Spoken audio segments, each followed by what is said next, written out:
اعوذ باللہ من الشیطان الرجیم بسم اللہ الرحمن الرحیم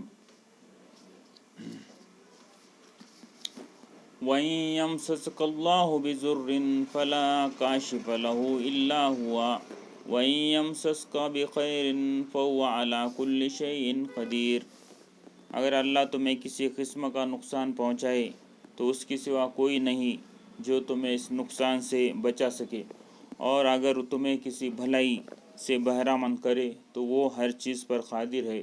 وہ اپنے بندوں پر کامل اختیارات رکھتا ہے اور دانا باخبر ہے۔ صدق اللہ العظیم۔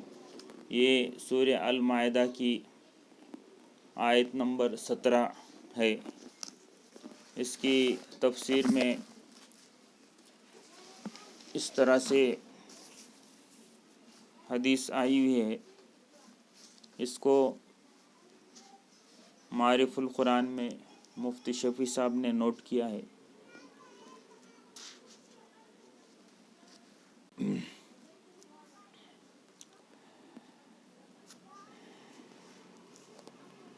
اے اللہ، جو آپ نے دیا اس کو کوئی روکنے والا نہیں، اور جو آپ نے روک دیا اس کو کوئی دینے والا نہیں۔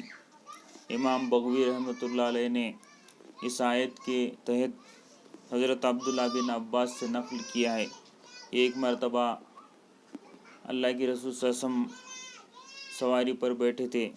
آپ صلی اللہ علیہ وسلم نے حضرت عبداللہ بن عباس کو اپنے پیچھے بٹھایا، اور پھر جو گفتگو ہوئی ان کے درمیان اس کو اس حدیث میں نوٹ کیا گیا ہے کہ تھوڑی دور چلنے کے بعد آپ صلی اللہ علیہ وسلم نے ارشاد فرمایا کہ تم اللہ کو یاد رکھو، اللہ تم کو یاد رکھے گا۔ تم اللہ کو یاد رکھو گے، ہر حال میں اپنے سامنے پاؤ گے۔ تم امن و امان میں اور خوشحالی میں یاد رکھو گے، اللہ تم کو مصیبت میں پہچانے گا۔ سوال کرنا ہے اللہ سے کرو، اور مدد مانگنی ہے تو اللہ سے مانگو۔ جو کچھ دنیا میں ہونے والا ہے قلم تقدیر لکھ چکا ہے۔ ساری مخلوقات بھی مل کر اس کی کوشش کریں کہ تم کو ایسا نفع پہنچا دے۔ اللہ نے تمہارے حصے میں نہیں رکھا تو ہرگز نہیں پہنچا سکتے۔ یعنی پوری دنیا بھی مل کر کسی کو نفع پہنچانا چاہے اور اللہ نے اس کے مقدر میں نہیں لکھا ہے تو اس کو نفع فائدہ حاصل نہیں ہوگا۔